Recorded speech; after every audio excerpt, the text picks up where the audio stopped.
Put your hands together for Frank Bruno. You know what I mean, Terry? Yeah. It's your fault that I like HB sauce. The youngest one ever. Wow. To win the ABA. Terry Lawless knocked on my door and he said that your son's going to make a lot of money if he listens, keep away from the wrong crowd. Everybody's saying there's this unbelievable heavyweight who just knocks people out. Back to the top of the hill, kicked down again and got the WBC belt. Only for 5 minutes, but my name still goes on now. Here it is. Merry Christmas. Can you give us some of that? Sometimes when you go into boxing, you got to do crazy things, and that was a crazy thing. It's not every day you get to dress up as a woman and act opposite Lenny Henry. Tony Tucker. Yeah, I've met him quite a few times. Saudi Arabia has become the place for the super fight. They've got FU money. Behind them glasses, they're done. It hurt quite a bit, you know what I mean? But I'm a fighter, so if you want to do something, you can't do something, lay on your backside and feel sorry for yourself. You've got to dust yourself off, go back on the drawing board.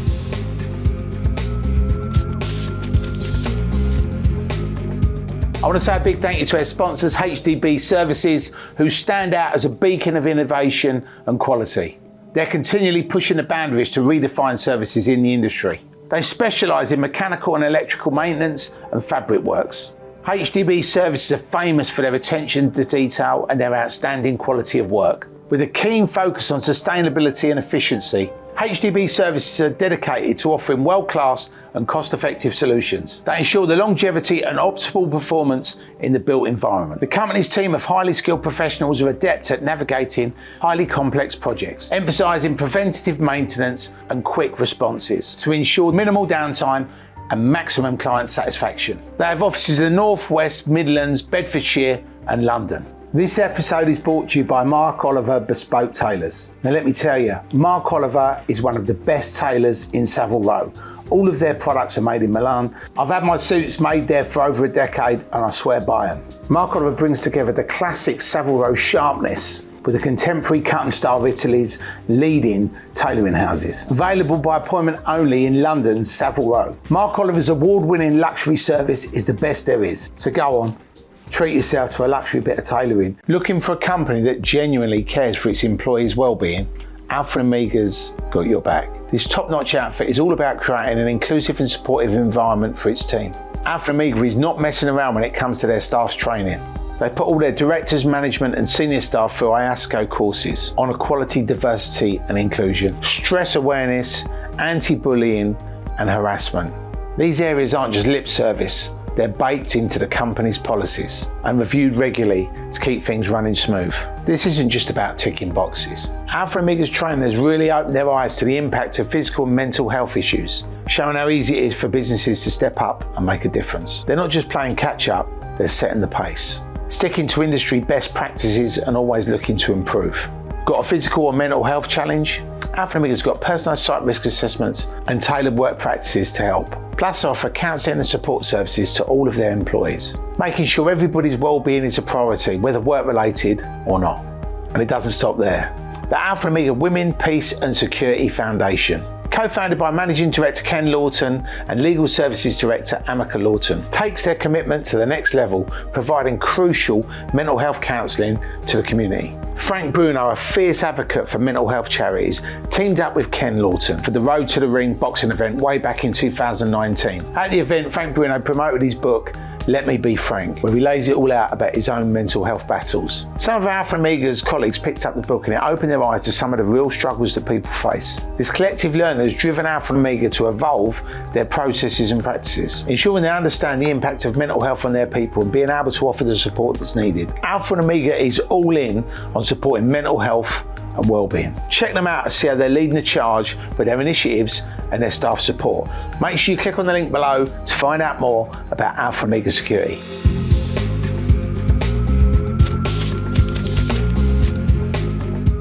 Welcome back to the Criminal Connection podcast. This is our greatest of all time episode. We have a special edition, and for a special edition, we only have the greatest of all time legends joining us on the sofa to talk about their career and share some stories. And today we've got a legend. There are only 3 British boxers that have won the WBC Championship belt, and he is one of them. He's an MBE. He is a British institution. Please Put your hands together for Frank Bruno. Hey! Right, boss. You're right, yeah? Lovely to see you, Nice Frank. one. Cheers. I'm glad you come on the podcast because, you know, as a kid from South London, Right. everybody in South London followed you, and then I think it was like a virus. It just spread out. What did you call your friends? Were they brunettes or? I don't know, brunettes, whatever. Just brunettes. There's nothing half of them I can call brunettes. I'll get a punch. Or kicking. Yeah. But just really going back to, obviously, you know, where you sort of grew up. Yeah. And what actually led you into boxing? Right. Where I grew up I was born in Hammersmith Hospital, Queen Charlotte Hospital. Mum moved me over to Wandsworth when I was about 4, and I've got bigger and bigger, and I had three brothers, three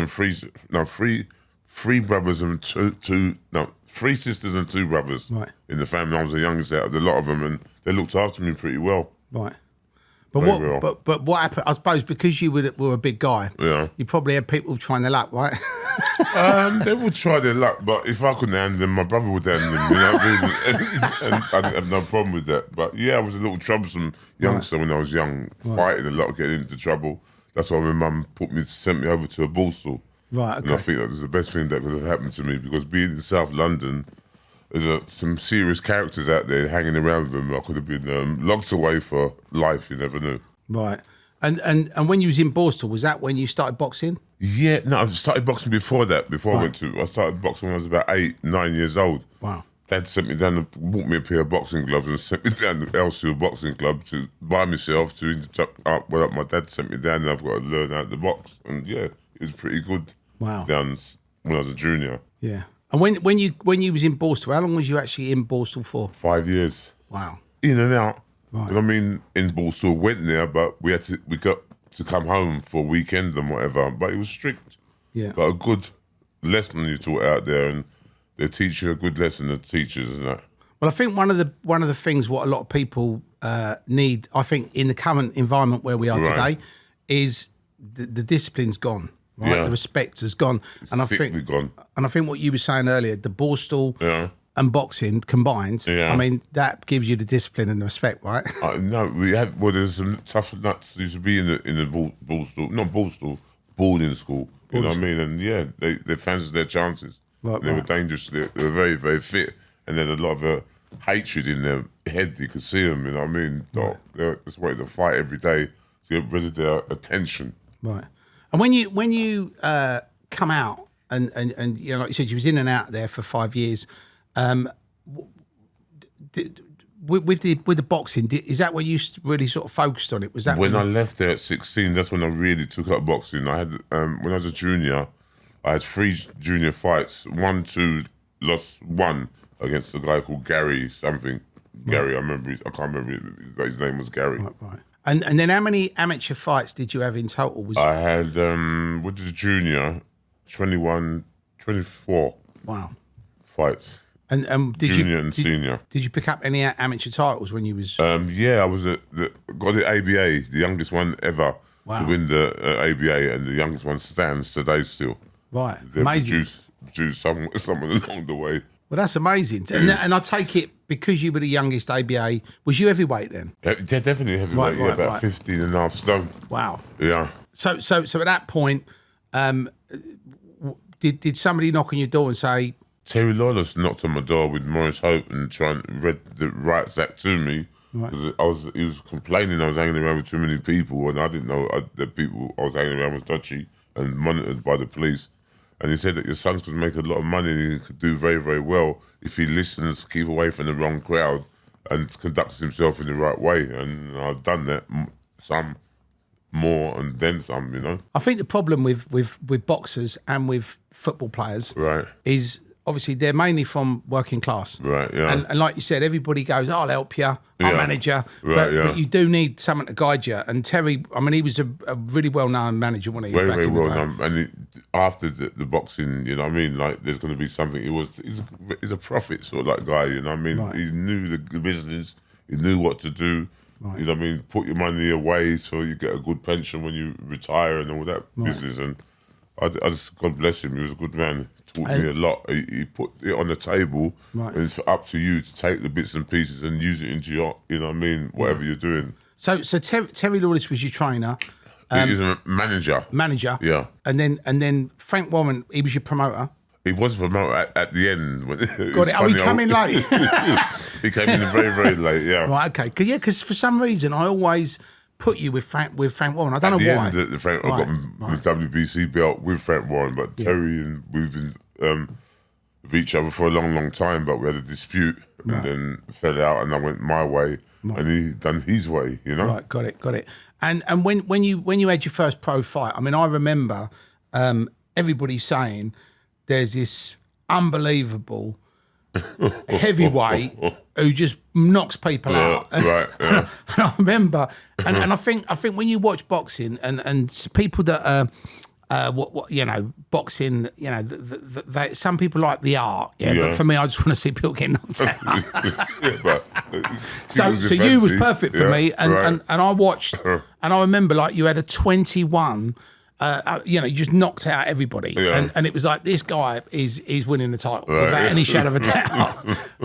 And then I remember, and you know, I think anybody who's a fan will resonate with this. Yeah. You were going all the way, and then obviously when you fought James Bonecrusher Smith, I always thought he just caught you with that lucky punch because you was winning that fight, on points all day long. I was winning the fight against Lewis as well, but But I did think, I mean, you know, when you watch a fight, you know, as a fan, it's just like, you know, you're devastated. You know what I mean? But when as having that much confidence, Frank, in like you're banging people out, right, and then you get caught with. I against Jumbo Cummings. That's when I got caught. And what was it like? What was it like? I mean, to actually go from like being unbeatable, knocking everybody out, to then having your first loss. How did you sort of come back from that? It hurt a little bit. It hurt quite a bit. You know what I mean? But I'm a fighter. When you're a determined character, if you want to do something, you can't do something, lay on your backside and feel sorry for yourself. You've got to dust yourself off, go back on the drawing board. I had a lot of BBC was interested in me. The Americans were interested in me to put things together. But it was a blessing in disguise because I think I was going too fast. Right. In boxing, you can't just knock out people, then knock out people. You got to get experience to know what it's like when the guy hits you back, and you got to pace yourself, you know. So I missed all that. Well, I think one of looking at your career, Frank, and looking at you, what you've achieved in your life, you are definitely a great advert for never giving up, being resilient, and whatever happens, you get back up and you have another go. I had no choice, you know. And sometimes it's easy for people to say give up, do that, and whatever. They're not living it with yourself. Looking in the mirror and, you know what I mean, saying, I want to I still want to get it. And I persevere. And any youngsters, any older people, if you fancy you're going to get something, you want something, the more you want it, you got to work hard. It's plain and simple. There's no easy route. And I always remember Harry Carpenter, God bless him. He was, you and him were like a double act, weren't you? Funny guy, man. Classy guy. We've done Royal Variety shows together. We've done a HP advert sort of like thing together. Good guy, and he was a friend. He's a sweet man, very sweet. It's your fault that I like HP sauce. I used to like HP sauce. I still do. And you know, obviously, as you're going through, you know, you've come back from that loss. You've started to win again. Was your first? When was your first world title fight? That was against Tim. That was against Tim Witherspoon. 15 so I remember rounds, that Wembley. Yeah, I remember that as well. And I back then, right, and people that are listening or watching to this podcast will not think this is how it was. But back then, there was no pay-per-view or Sky Box Office. Yeah. It was either you were there or you were listening to it on the radio. True. Yeah. And I think good old days. I reckon I was 14 years of age, right? And I think it was at like midnight, And obviously I was meant to be in bed, right? But I had the headphones on and I was into the fight, and you know, Harry was commenting that night, getting right into it, and I mean, you caught him with some great shots, but was it the 11th round? Which one? Witherspoon? Witherspoon. Oh yeah, but 11th round, I caught him. He caught me. 11th round, definitely. And honestly, mate, it was devastating because I think Britain was behind you. You know, we wanted you to God bless him, God to bless bring him, it home. man. You know what I mean? I think with the Witherspoon fight, I was rushed to do it, but knocking over people quick, it makes you. We want to see him have a good test and whatever, but I wish I could have learned the trade a different way, because I only had 21 amateur fights and went into that the experience. I didn't have no experience. And with your training regime, Frank, I remember you bought in this. I don't know if it was after that fight or it was for that fight. There was a guy that you bought in, George Francis, and he was like, right, Frank's going to get some military. No, he was. It did. And apparently he was torturing you, throwing you in ice baths. No, seriously, not joking. He did. He thought it was funny. Take me to Hampstead Heath, go on the extension, and then it was snowing, and I'm in the snow. I don't know where to go. You know what I mean? He's a funny, odd character, but his psychology it meant a lot. But he's evil, man. Sometimes when he I reckon Rocky nicked that from him and put it in the movie. Yeah, he was wicked. Good trainer, but very, very strange sense of humour. Yeah. Can you do me a favour, Frank? Yeah. Could you say? I've always wanted to hear out your mouth. Yeah. Know what I mean, Terry? You know what I mean, Terry? Yeah. I've always wanted to hear that because you always just say that to Harry, and that was your tagline back in the day. Definitely. Good old boy. Yeah, I don't mind. So I've ticked that off the bucket list. So obviously after that fight, you picked yourself up, went straight back at it. Yeah. I think if you'd have had your boxing career now, it would have been, you'd have been guided, and it would have, like you said, you'd have had a few easy fights. You'd have had a few that went the distance. Yeah. But back then, boxing was completely different. Yeah. It was literally like, you want to fight, let's go. You know what I mean? There was none of this like politics and you can't fight him, and you know, you're the first. I mean, some of these guys that are in the number one contender position now, waited 3 or 4 years for a shot. Yeah. You get it like within a month, no? Yeah, I would say that it's wrong in a way, because these guys have worked very, very hard to get themselves in the position, but money talks and they keep getting the brown envelopes to the WBC, man, allegedly. You know what I mean? It's just, it's a scary one, you know what I mean? Yeah. The creme de la creme belt is a WBC. Yeah, I mean, you won that. And I won that. And for you, I mean, obviously, as you were going up, Frank, I remember you won a British title. Yeah. And no, I didn't do it. Commonwealth. European belt. European. So you didn't do the British? No, I didn't do it. So you just thought, there's no point having that. I'll just go for European. No. Terry had Gary Mason, Horace Notice in the gym, so they had to, right. You know what I mean, give it out a little bit to them to get some work. You know what I mean? To put food on the table. Yeah, but that was good. But Europe, obviously, the European is the one from the world, right? Yes, so I mean, that's a massive achievement to get that. Right. And who did you fight when you won that? The European, Anders Eklund. I remember that fight. Anders Eklund, I just couldn't remember his name, but wicked, amazing. I remember it like it was yesterday. I don't think he enjoyed it. He's a big old lump, but you know what I mean, he should have fought when he should have fought, but his manager thought they were smart that they could cancel it, let me burn myself out, and I didn't do it. And when you actually had the WBC fight, and how confident was you going into that fight? Because I was confident I would do very, very well. I wish the fight was in England. Right. You know what I mean? And at the end of the day, which fight are you talking about? The one when you won the WBC title. When I won it, it was in Wembley, wasn't it? Yeah. When they're Wembley. Yeah. That was Oliver McCall, wasn't it? Definitely Oliver McCall. And when you was fighting him, I mean, you know something, as a fan watching it, it annoyed me because he was just trying to grab hold of you all the time. He didn't want to fight, did he? Yeah, and it was annoying. It was like I wanted to see you give him one of the old Bruno haymakers. But you know, when you actually won that because obviously you've dedicated your life to boxing. Yeah. You had all of Britain behind you. Right. You had Harry, you know, you had HB Source. Everyone was just, you know, wanting you, willing you to win. And when you actually did it and got it, I mean, that you must have felt like you was on the moon.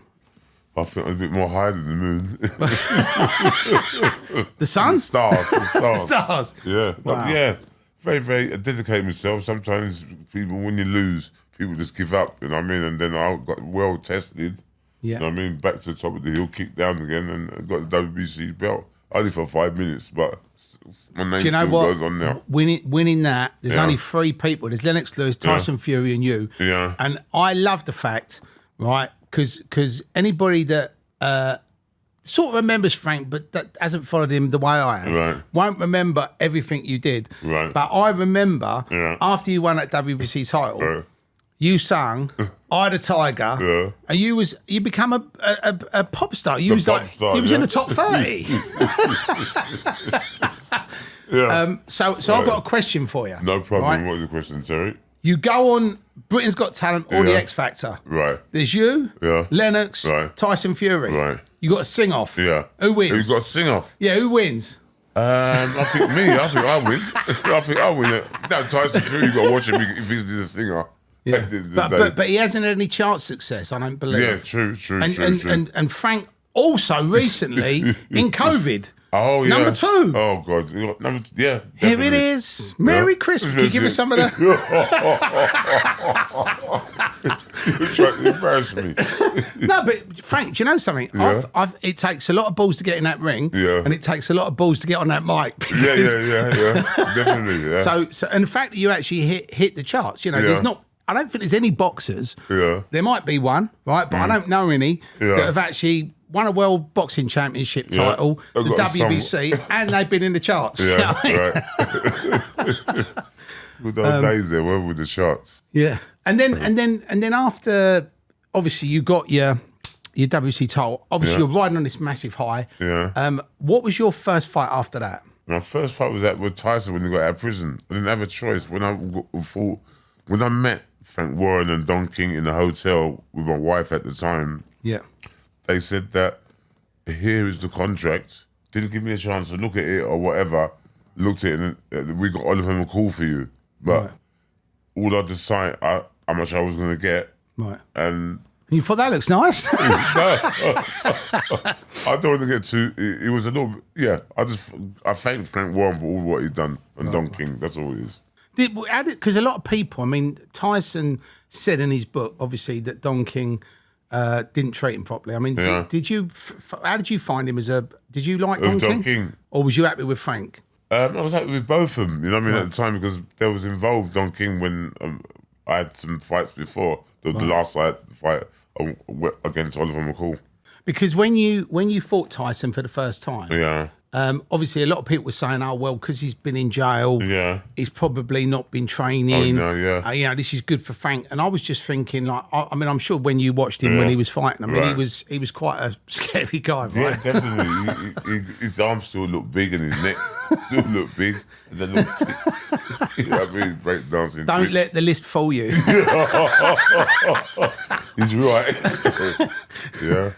Definitely. And when you had that fight, because I remember you had an eye injury. Was it before that fight? Detached retina. I think before the first Tyson fight or the second fight? First or the second fight? The second fight, I had a torn retina. So we'll talk about that in a minute. Yeah. So I'm just getting the chronology right. Yeah. So obviously you're fighting Tyson now. Right. He's come out of jail. Yeah. What was going through your mind, Frank? Because you was a champion. Yeah. But was you thinking, I'm just going to give it to this? I'm just going to go in there, try my best like I do in every fight I do get involved with. You know? But at the end of the day, I had something wrong with my eye and I should have just not gone and done it because I got to risk my eye or whatever. But sometimes when you go into boxing, you just got to, you know what I mean? You got to do crazy things. And that was a crazy thing. So you knew when you went into that first fight Yeah. with Tyson, you knew you had an eye injury. No, the second fight with Tyson. Second fight, Yeah, right? yeah. Okay. But the first one, Yeah. you were fine. You were just going in Yeah. there because I remember watching that and. Yeah. Our friend Harry Carpenter, he absolutely was jumping up down his seat. He's going, face going! Face going! He sounded like he was watching a racehorse, you know? But you did catch Tyson and you did hurt him. And, you know, I think that's the great thing about heavyweight boxing. Right. You hit somebody and it don't matter how hard they are, how good they are, how resilient they are. If you hit them in the right place, they're going. Yeah, definitely like a tree trunk. Yeah. Did you, when you hit people, Frank, did you used to go timber? I'm not that Kim. No, I didn't hit too many people went timber. Right. But yeah. But you chopped a few trees down in your tay. Yeah. You did. That's the name of the game. You got it's boxing, isn't it? Can't go in there and like tiddlywinks. With Tyson, I mean, having actually fought him twice, Yeah. how powerful was he? Did he hit He was you and fast, you didn't? very, very powerful, and he was on you all the time. A very unique sort of like fighter, Mike Tyson. I don't think you got to go very, very far to find another one like him. And when obviously hit you, did you actually see the punch, or did you think fucking hell? What? Nah, well, not the referee who was punching, was he? It's only me. It's me, Tyson, and whatever. So, But I did. Sometimes people actually see the punch and they get it. And they go. And then it's all over. Right. Did you actually see the punch, or did you? Yeah, just... of course I see the punches. It could have been the referee punching me or beating me up. It But was the punch, yeah. looking at the referee going, why did you just do that? but then obviously after that that loss against Tyson, Right. and as I said, a lot of people, The last Tyson fight. the first yeah, one. Right, yeah. After that one, you've obviously come off this high. You fought obviously arguably one of the greatest heavyweight boxers of all time. Yeah. And obviously lost. I mean, you haven't really lost to anybody. I mean, all the losses you had in your career. I mean, I think you had 45 fights, 5 losses, and the people you lost to were like Tyson twice, Lewis. Yeah. So so you only really lost out to the top tier, and you had 38 KOs. Yeah. I mean, that is a remarkable record. Well, I must have really grumbled about it. But you'd rather have 45 and 0 them rather than KO me. Yeah. And then after the Tyson loss, who did you fight after that? I don't think that's last time the fought was for the Tyson loss. No, the first after the first Tyson one, yeah, because that was after you won the title. Yeah, I think I had about a couple of years off because I had something wrong with my eyes. Right, and I come back after that. And when you come back, did you? Because I'm trying to get the chronology. Did you fight Tyson or did you fight Lewis? I fought Tyson. Tyson. I think Tyson again at the end. I fought Mike Tyson at the beginning. I fought Mike Tyson, and then got on up the hill. So where was Lennox in that? Was he? Lennox was in that. Was he in the middle? I think he was in the middle. Yeah. Because again, he was. I mean, obviously, there's an argument when we talk about great British heavyweight champions, because obviously he was Canadian. Yeah. But I make it right. And it was actually quite funny because I don't. Was it because he was born in Britain that he? I think he was born somewhere in Britain or something like that. I'm not too sure. But he sounded Canadian to me. So obviously you fought him, and when you fought Lennox, what was your? I mean, again, you sort of you didn't shy away from any fights, but how did you compare Lennox to Tyson? Because you just fought Tyson. Tyson was in a double. Tyson in his heyday was on a different level. Yeah. To any of boxer that was around at that time. Right. It was a different level. You know what I mean? But yeah, I think Lennox got him at the right time when he was not too, worn out and old, and his spark in him went, But if he had him when I fought him, or when he was young, 20, 21, 22. Right, yeah. I don't think many people would have come out on top. He's a very dangerous guy, Very, very. I remember sparring with Tyson when I was about 18, 19, went over to America and stayed at the Gleason Gymnasium, classy place where they got for boxers and that. Right. And spent some time with him, but he's just a dangerous human being. Yeah, absolutely. And then obviously you come off that loss again to Lewis. Yeah. At that point, most other, if it was now, you'd have had a couple of easy fights, right? But you were just fighting the greatest full-time fighters. Well, and when you had the eye injury, Frank, right. Most people would have said, you could have obviously gone blind. Yeah. Right. Did you just sort of go, well, fuck it, I just want to fight? Or I didn't say, that's what I got to go. That's my dream. That's what I want to do. As long as I get my dream and follow my dream, or try until I can give no more. Right. But I just didn't give up. Yeah. It's done it for long. It weren't for too long. It's a very, very short period of time I had the world champion, but it's on part of history. You can't take it away from me. No, absolutely. And obviously towards the end of your career, did you get your MBE when you retired from boxing? No, before I retired from boxing. Right, okay. Was it when you won the title you got the MBE? I don't know. I think the European title earlier on, yeah. Amazing. Yeah. I mean, your mum must have been so proud of you. I think she was proud, but she didn't want me to be a boxer. She wanted me to be a preacher or a lawyer. or whatever. But she didn't know. What she did know was dyslexic. You know what I mean? You suffer. You kind of everything. Right.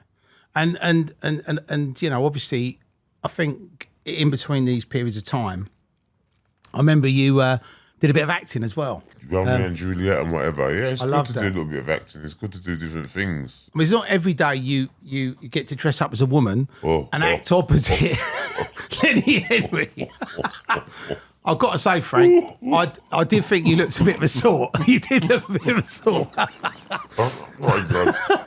I reckon if you'd have done that now, Frank, and you'd have been the WBC champion, you'd have had RuPaul on the phone saying you would have come on my show, especially with the singing. Yeah. Can you dance as well? Oh, yeah, I can dance. Wow, you'd be a prime candidate. And things. I'm not that kinky at home. No, you know what I mean. You know what I mean. Straight as a nut at home. And you know, you got to the point.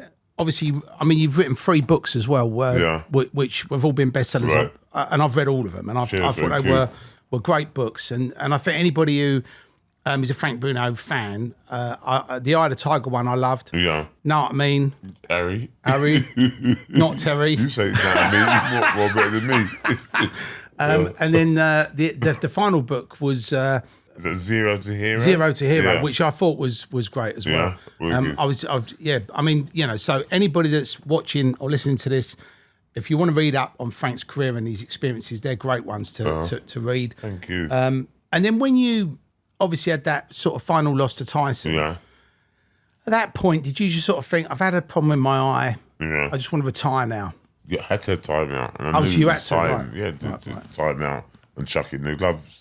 Right. Chuck in the gloves, the gum shield, boots, the gown, everything.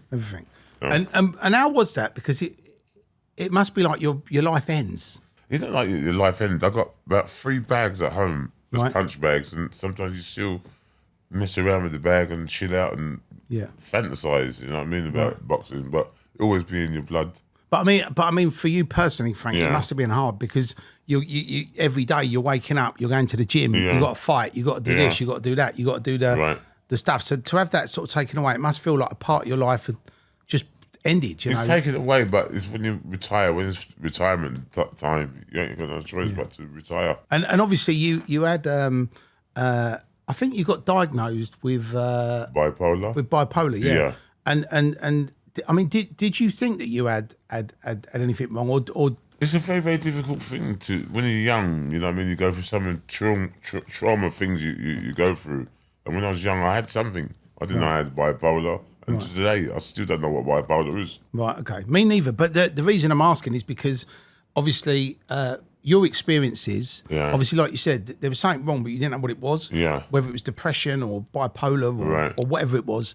And then obviously you had to go and obviously get some help and some treatment. And I mean, when you went through that, Frank, did you find that helped you, or did it just make you aware of that you needed to do certain things? I think it makes you aware, and it just frightened me a lot. It frightened me, you know what I mean? But sometimes you get very racy, you slow down, you're happy, you're not happy. It's not a nice thing to have, you know? Yeah. Depression is a horrible thing. Absolutely. Not nice. Absolutely. And men don't talk. And there's a lot of people who will definitely be watching this and listening to this that have suffered from depression. Right, yeah. And obviously you've set up your own... the foundation, the Frank Bruno Foundation. Which is a sponsor of today. And we're asking all our viewers and listeners to please donate. There will be a link below. Frank's charity. He set it up. And, it's close to your heart. Foundation, just helping people who, schizophrenic, bipolar, etc. Just come down the gym, come in there and have a cup of tea and whatever. There's a boxing ring, there's trainers that can help you or advise you what to do. And it's a good little swing. Did that charitable foundation you set up, Frank, did that come really out the back of you going through that? At the end of my career. Amazing. But obviously, you've had all this amazing stuff in your life, and obviously you've been blessed with 4 children. Yeah, very good. Did any of your children want to follow in their father's footsteps? Yeah, crazy. Rachel, done a bit of boxing the other day. White collar boxing. It scared me. I wish she wouldn't get involved, but she likes doing these crazy things. But Franklin done a little bit of boxing, but Wow. they're just not really. They're good, but I don't want them to do. Do you know what? further. I've not met any boxers Yeah, that have. They've all said to me like they've done it so that their kids don't have to do it. yeah. 'cause- I would like my kids to do it. I see her box the other night, and it weren't nice. She won, but she's a pretty little girl. What's she doing in there? Yeah, I can imagine if she'd have lost, she'd have been going over there going. But I mean, obviously, women, women's boxing wasn't a thing until I think was it sort of recently, about 9 years ago, 10 years ago. It might be around that. What's that? Jane Couch. I remember Jane Couch and Kathy the Bitch Brown. She was the first one really to put on the map. I mean, she's a very tough girl. She got an MBA as well, didn't she? Yeah, she's a good girl. Man. I know Jane and Kathy really well. Right. But I mean, when I'm talking about women's boxing, I mean, now it's like when you go and watch a big boxing fight, there's normally one or two boxing fights on the card. And I've always, like you, Frank, it's sort of like, you know, I wouldn't like to see my wife or my daughter getting punched in the face. Crazy, man. I just very odd. wouldn't. It's very odd. And it's not because I'm sexist, it's just because I don't want to see them getting punched in the same face. here. And they take it the wrong sort of way. We can do what we want to do. Come on with a busted nose. I need a nose job. How old are your children now, Frank? Nicholas is 40, borderline 41. Rachel, she's 38. Yeah. Franklin, he's 29. Wow.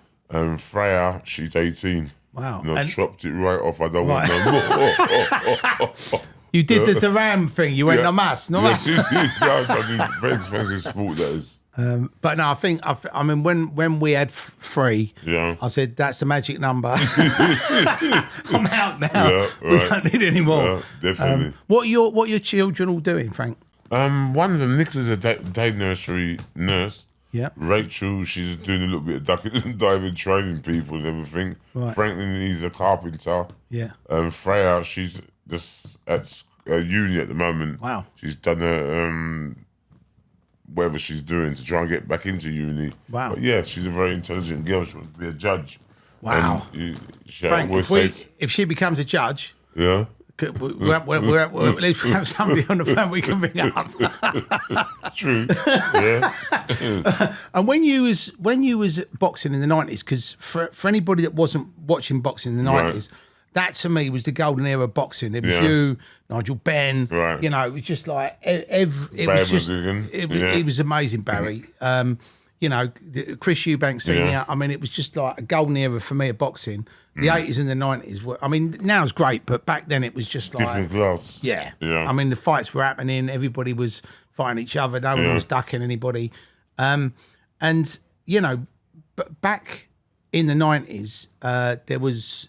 I don't know if you ever come across the Essex boys. Essex boys, who's talking about Tucker? Tony Tucker. Tony Tucker. Yeah, Pat and whatever. Tate, yeah. Tony Tucker, is that the one... With a dodgy wig. Yeah. I've met him quite a few times. He used to work with Nigel.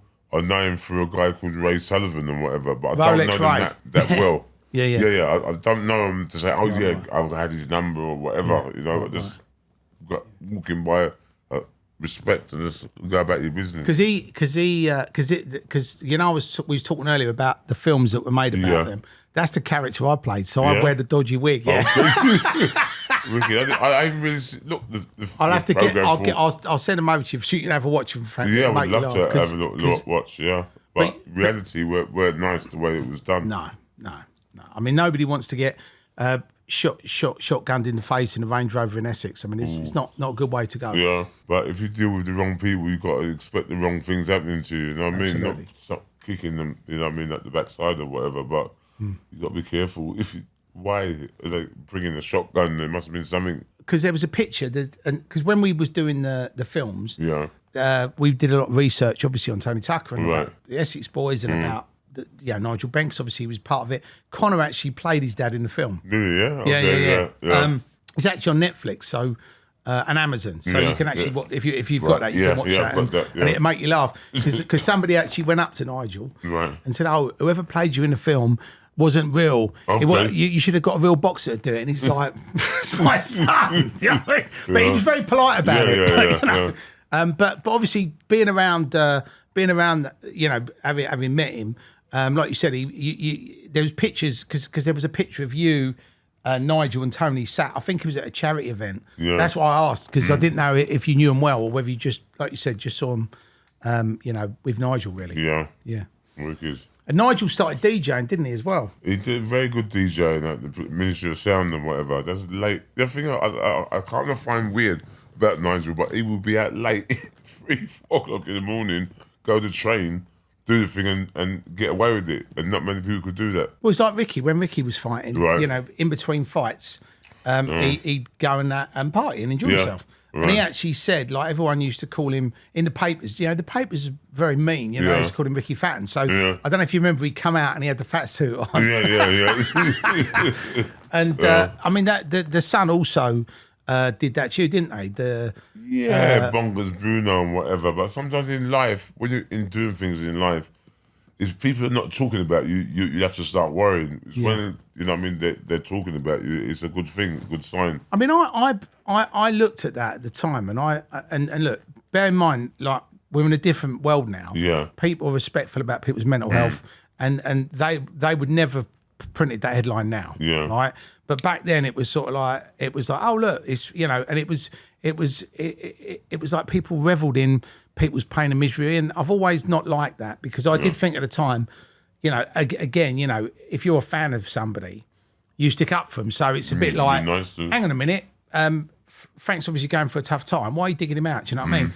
But I think you went after the papers, didn't you, for that? Yeah, I sued the papers, especially for the News of the World and the Sun for bugging you, chasing you down and trying to, do you up like a keeper. Right. I mean, now it's even worse because of mobile phones, isn't it? You can't do anything now. I don't know. People say they can't do anything. They're very, very dangerous things at the mobile phones. Before, they never had the mobile phone. When Roger Moore was in 007. But the good old days. Yeah, the good old days. You know what I mean? You got to drop it by the... Right. They're very smart and they've got the upgrading their technology. Who was your favourite James Bond of all time? Roger Moore. He was great. Yeah, and the Scottish guy. Sean Connery. Yeah, Sean Connery. He was good. I used to like the thing he used to do with his eyebrow. And yeah, good films. It's sad that they're not making them no more, are they? But they are. But I mean, the last one, they've sort of made it a little bit woke. Yeah. And it was a little bit odd because when I watched it, and I'm a massive Bond fan. Yeah, I can tell. There's people coming in. Yeah. And you're like, who's this? And it's just some random person turns up and go, I'm 00 whatever. And you're like, well, we've never seen you before. Do you know what I mean? I think, I mean, hopefully, Daniel Craig, I think, is no longer Bond. So I think they're now looking for a new Bond. So I don't know who that'd be. And if I was going to ask you, Frank, about your greatest boxers of all time, would you have a heavyweight, a middleweight, and a welterweight? Is that what you want, a heavyweight and a middleweight, or do you want it? Well, you just tell me it can be any weight, but 3 of your favourite boxers of all time. 3 of them. Yeah, top 3. Not in any order, but just the top 3. Muhammad Ali. Yeah. Tyson. I got to give. I can't. You know what I mean? Disrespect the guy. He's 3. Oh God, that's a difficult one. As heavyweight, it's a difficult one.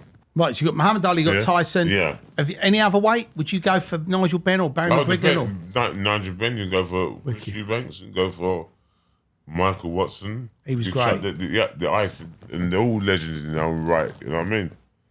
But Michael Watson, Nigel Benn, they all come in the same bracket. Yeah, absolutely. Yeah. And right now, obviously, this actual episode is going to go out on the election weekend. Of course. Right? Yeah. Who have you got, Frank? Who do you think is going to win? What, the election? Yeah. I'm not too sure, you know what I mean? I just hope whoever wins improves things. And you know what I mean?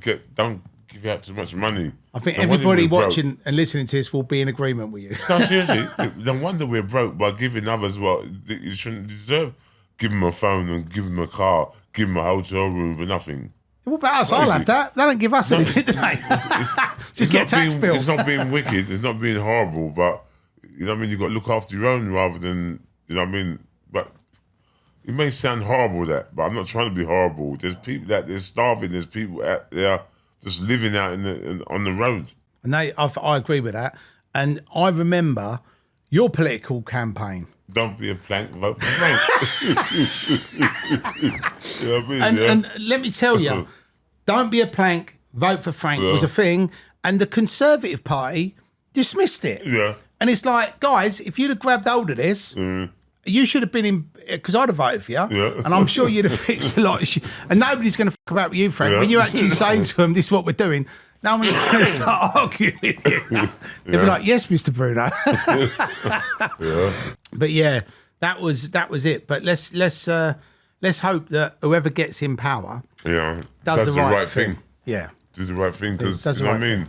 I was looking at the other day, the tunnel, Dartford Tunnel, you know, the bridge. Yeah. That ain't British no more or English no more. It's Japanese or Thai people taking it over. What? Remember the they bridge? sold it. Yeah, Yeah. they sold it. Yeah. I think the French bought it or someone bought it. Oh, that'd be all right if you want any wine or any cheese, Frank. And when you was fighting, going back just quickly, when you was fighting, where was your favourite place to fight? Royal Albert or Wembley. Wow, they were great venues. Great venues. It was all. Did you like Vegas, or was that not really? I didn't mind Vegas, but not just fight. I like the Vegas to go out and chill out and relax with the boys. Yeah. Vegas is a nice place to have on your door sheet that you fought in Vegas, but there's much more better place you can fight. Absolutely. And you know, obviously you've come out, you've obviously gone through your mental health issues. You've obviously become I see you at a lot of boxing events, Frank. Yeah. What's been your main sort of thing now? You obviously do public appearances. Yeah. You obviously do you commentate on fights? No, I used to commentate on fight, but the boxing scene so tied up with Sky's got their own team. Right. Box Nations have got their own team, and other people's got their own team. So I'm happy, content just to chill out and watch them do their bits and pieces rather than running around for £100 a night. And obviously when or £200 a night if you're lucky. Right. Is that what you get? You might. You think I'm joking? Oh. They've got Johnny Nelson's got a contract, right? And I think Cutler Alves has got a contract, but I ain't not disrespectful. I think I'm worth more than £200. If someone phoned you up, Frank, and said, "Oh, Frank, I want you to commentate on the fight. I've got 200 quid for you." You just like, I'm busy washing my hair. Yeah, definitely. Yeah. Have you got any a good joke to share with us, Frank? I'm not really a joker. But you are a funny guy, so there's got to, I'm a funny guy, but I don't know. I'm not funny. I haven't got nothing scripted in my head that I can like that proper jokes like a true professional. Right. I just do it off the top of my head. Yeah, because I did think like what that advert you did with Harry Carpenter about HP sauce. That always got a laugh. Yeah, definitely. That was funny. They dropped it and done it well, didn't they? You know? Yeah. No, it was really good. Well. And so with you now, what are your sort of plans now, Frank? Because obviously you're retired, but you're still working. To do a film about my life, and I'm looking forward to that. It's going to be hopefully got the right people behind it with the right backing. I've got to help the foundation, the Frank Bruno Foundation. That's one of my big things that I'm going to get people who are schizophrenic, bipolar, etc. Just come down the boxing club or come down the club, have a cup of tea, talk about your problems, go home, or if you want to come back another day, come back another day. There's people down now. You know what I mean? Glad to see you come and have a cup of tea and talk about your problems. Absolutely. And so Frank is doing a movie. You heard it here first, and that's going to be exciting. Yeah. Have you got any idea who's going to play you? I'm not too sure. I'm going to play myself. I don't know. Right. I'm trying to think who, because it's difficult, isn't it? Because did you see the George Foreman movie? No, I've been watching quite a lot at the moment. There's a great boxing movie, and because I'm a boxing fan. Obviously, when you watch a boxing movie, you want it to be real. But there's a film about George Foreman, and the guy who plays George Foreman in it is amazing. See if he's available, Frank. See if he can do a British accent. And obviously, celebrating your career, you had Piers Morgan Yeah. do a life stories thing on you. Very good, very nice. Yeah. I've known Piers when he was 18. Wow. I knew him. I didn't know him. I didn't have his telephone number or whatever. I met him and what he's progressed since he was a 18-year-old boy. He's now a celebrity in his own right, isn't he? He's a don in his own right. He's a very fair guy. If you mess around with him, he can destroy you. Yeah, I think And he's not destroy like touching you or whatever. He's a very powerful guy with his mouth. Right. And he can rap longer than whatever. And well, worse than the woman. Would you compare him to an ex-wife or a wife then, Piers Morgan? Compare who? Would you compare Piers Morgan to a wife or an ex-wife? Ex-wife. Would you compare it like because he's just like once you've upset him, that's it. You just don't ever hear the end of it. No, yeah. Piers is a very, very serious dude. You know, you upset him, he'll catch you one day. Right. And he's very fast. He's got a lot of backing. Did you see that stuff he did with Trump? He had he had Trump on, didn't he? And he did a thing with Trump, and it was a bit of an exclusive. But I thought that was, he and everyone was sort of going, "How did you get him to come on?" Do you know what I mean? Because that's slow. He's very fast. But you must have something up your sleeve. Absolutely, I reckon Piers is going to be running for him. He's going to be prime minister here. I think so, yeah. I would love him to do that, but I don't think so. He's got a lot of people like him, but there's got a lot of people who don't like him. Right. And back in the day, a lot of people will remember this, some may not, but there was a guy called Michael Aspel who used to do This Is Your Life. And he used to celebrate. I thought it was the Irish guy who had done it. The Irish guy who had done This Is Your Life. Yeah, but Michael Aspel did you, didn't he? Did he? No, I thought he did. Or was it the Irish guy? It was the Irish guy who had done it. Then you're going to get me puzzles here. The Irish guy... Yeah, the Irish guy who had done it. What's called out? Hey, This Is Your Life. Yeah, because sneak up on you. Out somewhere. Yeah, because I thought it was Michael Aspel. Maybe it was the Irish guy, but I don't know what the Irish guy's name is. Do you know what the Irish guy's name is? Okay, we don't know what the Irish guy's name is. So apologies to the Irish guy, but because when they did you on that, Frank, did you have any clue they were going to? But you was a stand-in. You know what I mean? Something you came on now on the show. I think. I look at that, but I was rudely interrupting what you just said. Sorry. Yeah, no, because when he actually crept up on you, and went, Frank, this is your life, right? Was you aware what was going on? No, I didn't know what was going on. I had to look up and what was he doing there? You know what I mean? But every time you see him, Freddie's style, you got to keep moving with him because I'm not too sure if he likes men or whatever. He doesn't like this one, but he kept touching. You know what I mean? It's not right. Right. It's not right, man. And obviously, when you look at the world that we live in now, and obviously you've got people like identifying as things now, don't they? Yeah. And you've got all these different genders. Ooh. So if you got in a time travel machine, Frank, and went back to when you was boxing, and someone said to you, Frank, you can identify as anything you want, what would you identify as? Identify me? Yeah, what would you identify? No, you wouldn't. You'd identify as Frank Bruno. You said it. You lost me. What? No. You know, people do now. The kids have all been told that they can be anything they want. Yeah. So you got actual people wandering around, and somebody was talking about it the other day, and it made me laugh. Yeah. Someone was saying that identifying as a cat or a dog is a real thing, and they're called furries. And I started laughing, right, thinking it was a joke. Okay. And I read the paper, and there was a whole page on it saying that people do dress up as cats and dogs and they identify as furries. And I walked out of this office once, there was 100 of them outside, all singing and dancing, dressed up as cats and dogs. And I was like this, what is going on? Well, it all takes little liquor shorts. It is crazy. Yeah, very, very freaky. And for you, Frank, when you're obviously you've been through, you've had a really interesting and a really, hard life. Yeah. But if somebody was saying to you now, Frank, I want you to give me some advice, what advice would you give them, Frank? What would you say? If someone said to you, give me some advice, Frank, I'm thinking of being a boxer or I'm thinking of doing something in my life, have you got some words of wisdom that you would impart? Well, anything you want to do in your life it's not impossible to do what you really, really, really want to do. You know what I mean? And sometimes the world is your oyster, you know what I mean? Because if you get the right people behind you, sponsoring you, and you can go along and do what you want to do, you know? Right, years ago, we wouldn't be talking about women boxing, but women boxing is a very, very popular thing what they're doing today, you know? So you never know of the I think boxing is a good thing. Very good. And obviously with boxing right now, Saudi Arabia has become like the place for the super fights.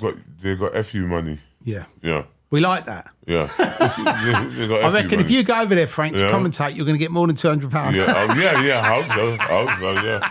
I'd be gutted if I didn't. But have you been over there? Yeah, I went over there when Tyson Fury was going to box the cage fighter guy. Oh, in Ghana. Boxing in Ghana. And I was over for that and got this watch. Oh, lovely. And very nice guy.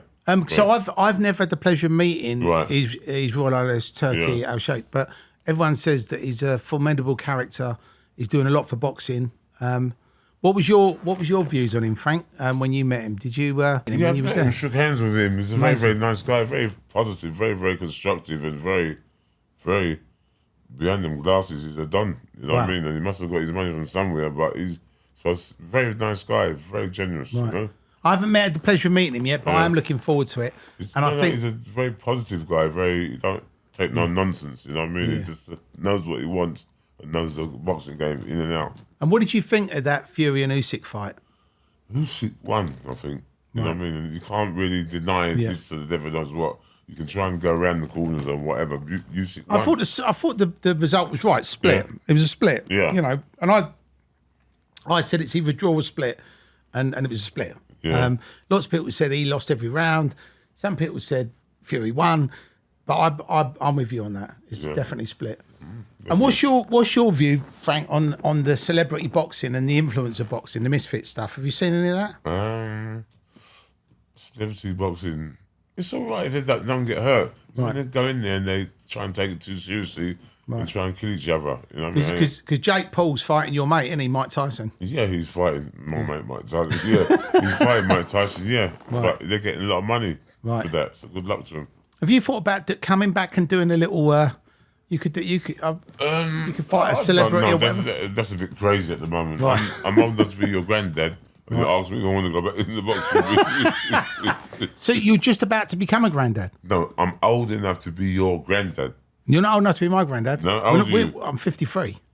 Yeah, okay, all right, no problem. All right. How old are you, Frank? I'm 62, 63. Wow, 63. Yeah, 10 years more than you. Yeah, so you could be my older brother. Okay. Brilliant. But and what are your plans now for the future? You've obviously talked about the Frank Bruno Foundation. Right. You've talked about your movie. Is there anything else that you're... Stuck in the day, just try to keep happy, have more holidays, look after myself. A little bit more better, do the right things, and just hopefully I'll get up in the morning and thank God and just go about my ways, you know. And where's your favourite place in the world to travel? Because obviously, like you said, you like having holidays. England is my favourite place to travel. Right. Sometimes when you go abroad, you can have all these different bits and pieces. But if England's got the sun, which is the sun coming out at the moment, you don't need to go abroad. You can go down to Wales and see some mountains and go down Bristol. You can go to Scotland. You can go all over the place. Talking about Scotland, you spent some time in Scotland, didn't you? Yeah, I had a girlfriend in Scotland, yeah. Wow. What was that like? I was getting a good portion. Did they get you on the fried Mars bars and the haggis? Nah, they wouldn't do that. They're good people, Scottish people. Yeah, Alex but that's Morrison. That. So when I went to Scotland, and I thought it was a joke, right? But someone said to me, "You got to try the whiskey. You got to try fried Mars bar. You got to try the haggis." Yeah. They wanted me to put the dress on as well, but I'm not wearing the dress, so I didn't want to put the kilt on. You know? Did you get into that, Frank? Was you in what? You wearing a kilt when you was in Scotland? Yeah, I was wearing a kilt a couple of times. Yeah, you have to. You know, sometimes when you're doing a press conference, you have to do all different things, and Scotland's the right place to dress up as a Scottishman. Yeah, amazing. A black Scottishman, anyway. Did you put the Rod Hull? Do you remember Rod Hull when he used to have the wig? I've never had no wig. No, because I could just imagine you had the yellow wig. Yeah. What was the character? He was a famous comedian, Russ Abbott, and he used to play the Scottish guy. And he had his wig on. Yeah, those ones are gone. But it was good that you did it. You know what I mean? Because I think you want the sometimes when you get the television things, it's in life what you want to get, and sometimes you pick out different things. Yeah. And who would have thought 10 years ago or 15 years ago you would be in your seat doing what you do? It's mad. It's mad. Talking to somebody who, and I'm talking to you, Frank, and I followed your boxing career for from I'd say probably from being 11 years old. Yeah. And I remember being at school, and I was inspired by your journey. Yeah. But I wasn't any good at boxing, Right. so I wasn't going to be a boxer. But I did fancy either being Frank Warren or Terry Lawless. And I actually did say to the careers teacher, that's what I wanted to do. I want to be a boxing manager or a boxing promoter. Yeah. And they just laughed me out of the room. They said, what do you really want to do? And I thought, that was wrong, because if you look at these boxing, if you look at Eddie and Frank Warren, they've made a lot of money, haven't they? They've done well. They've done really well. But Frank, I've really enjoyed our chat. Yeah. Cheers. Thanks so much for coming on. Falling asleep. No, don't worry about it, mate. It's different. What time do you get up in the morning? 3 o'clock. What, 3 o'clock, 4 o'clock, 5 o'clock. I don't know how you do it. Train twice a day, but sometimes when you get into the routine of going to bed, getting up early, then going back to bed, and then going. Is this normally your time for a nap? You have your sort of nap around this time. But no, Frank, we've really enjoyed having you on. Cheers, no problem. I think Thank sharing you your story's been amazing. It's been great hearing from you. You've been a really fun guest. So thanks for coming on. Thanks for inviting me on. And appreciate your Cheers. time. Thank you. Respect, boss. Yeah. Thank Cheers. you, brother. Thanks for tuning into the Criminal Connection podcast. Frank Bruno, MBE. What an amazing guest. Make sure you tune in next week. We've got another fantastic guest, and we will see you on the other side.